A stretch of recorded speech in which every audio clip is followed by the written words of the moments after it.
What are you doing? What are you doing? Yeah, I need the police. My dad, he put a knife on my mom. He attacked her. He's dangerous. I think he might have killed somebody. Yeah. He's still here. Yeah, he's still in the house. And that was a scene from Breaking Bad with RJ Mitte, who played Walter White Jr. on the Golden Globe and Emmy Award-winning AMC series. But what you may not know is that the multi-talented RJ is also a producer and a model. And he joins us now, fresh off the catwalks of Milan and Berlin. Welcome, RJ. Great to have you here. My pleasure. Thank you for having me. So do you know yet if you'll be walking in New York Fashion Week as well? Possibly. I might be walking later today. So you're going on castings right now? I am actually. Yesterday, I hit the ground running. I flew in from Berlin straight to meetings, and then the next day was like 7 castings, and it's good though. I enjoy to be busy. And tell us about Berlin and Milan. Which designers did you walk for? Well, I actually in Milan was my first time walking ever, and I walked for Vivienne Westwood, and which was amazing. And I'm sure, yeah, there we go. There you go. That's amazing. And so, how long have you been modeling, and how did you get into it? You know, I started modeling actually the same time I started acting. I started in this whole industry. I look at it as one big industry. Same thing with you. We're all under this giant umbrella,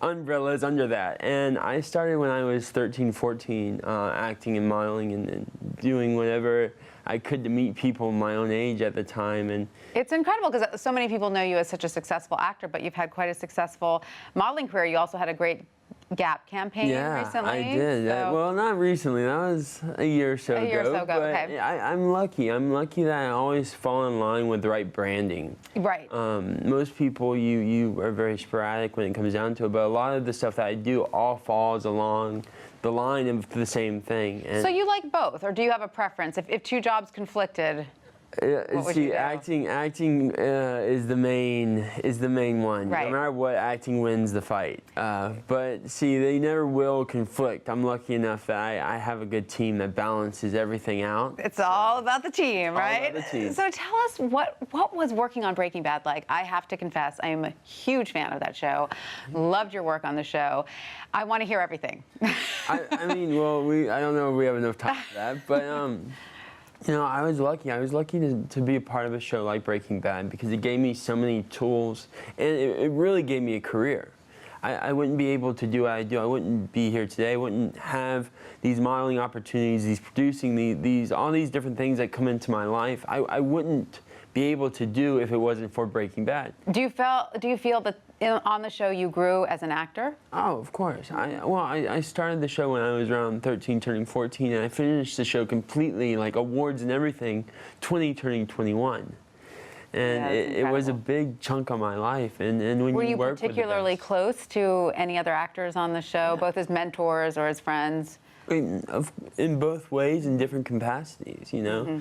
We worked together for almost 7 years, and it was an amazing family dynamic that we had. And I loved working with Brian and Anna and Betsy and Dean. Sadly, I never worked with Aaron, but we were lucky to have the people that we had. Now, you have cerebral palsy, but not to the degree that your character had it. How did you calibrate that?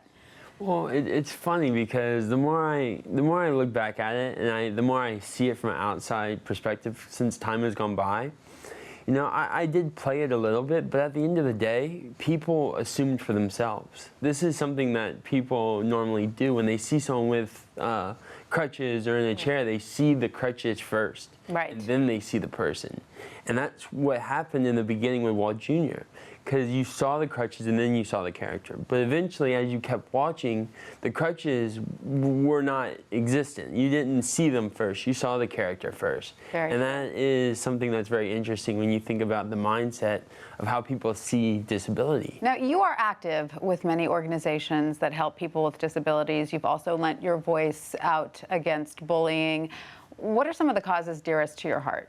Well, I think one of the main causes that really drives all my other causes is not to allow fear to to not allow fear to manipulate who you are.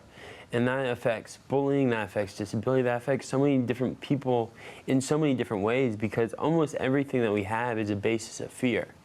Where we wear jeans versus like a suit versus everything that we do is a concept of fear. And I want to show people how strong they are and the power that they have inside them. And I'm lucky to be in a position, and I have something that's affected me. And that's actually what's pretty funny is what people would look at my disability as a weakness is actually the only reason why I got Breaking Bad. Amazing. Yeah, no doubt you're a great role model for so many people with disabilities and without disabilities. That's great, yeah.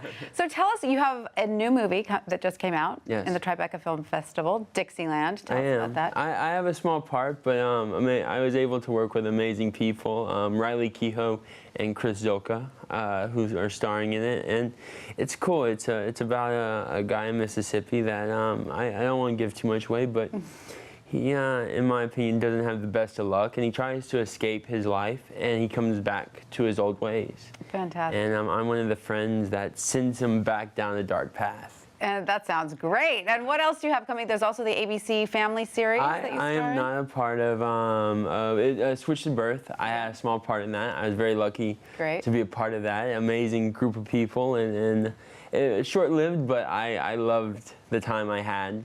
Any other projects coming up? Okay. I have a movie called Who's Driving Doug. Hopefully that will be releasing fairly soon. We're still in the midst of that. I'm shooting a movie in about 2 weeks. In Louisiana, so I get to go home. You can't tell us about that? I can tell you the name. It's called Triumph.